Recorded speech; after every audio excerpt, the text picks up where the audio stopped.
ఈ పిల్లకాయలు ఎక్కడ పెడతారు? ఎక్కడే ముగ్గులు పూసుకొని పెట్టాను కదా, కనిపించలేదు. ఎక్కడ పెట్టారు? ఇదిగో ఈజీగా తామర పుష్ప ముగ్గు వేద్దామే, సరిపోద్ది, తొందరగా అయిపోద్ది.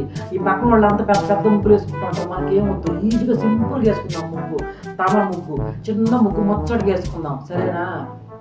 సంక్రాంతి స్పెల్లింగ్ ఏం చెప్పు, సంక్రాంతి స్పెల్లింగ్ చెప్పు, నువ్వే రాయ్. రంగులన్నీ ఆడపెట్టేవి కనిపించడం లేదు. 5 రంగులు చాలు. ఎందుకంటే ఒక ఎరుపు, ఒక పసుపు, ఒకటి ఎరుపు ఉంది. ఎరుపులో కొద్దిగా ముగ్గు కలిపిస్తే అది ఓసర్ అయిపోద్ది. అది ఏం చేద్దాం మనకు చాలు. ఆ పక్కింటి ఆంటీ ఆడుతుంది, మీ అమ్మ ఏం చేస్తుందో నాకు తెలియదని చెప్పు, సరేనా? అందరికంటే ముందు మనమే చేసేది ముగ్గు. ఎందుకంటే ఆ పక్కింటి ఆంటీ వాడంతా ఆగే చేస్తుంది, మనమే ముందు.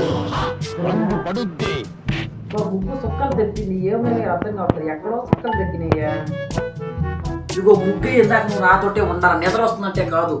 ఇదిగో ఆ ఎదురింటి పిల్లవాడు బండి వేసుకుని అటు ఇటు తిరుగుతూ ఉంటాడు, ముగ్గేసి పొళ్ళు రాలగడతా యాద, నువ్వు కాపలాగా ఆడే అట్లుంటది మనతోని. ఇదిగో నేను ముగ్గేసినప్పుడు వీడియో తీ, ఫోటో తీ, నేను స్టేటస్ చేసుకుంటా, సరేనా?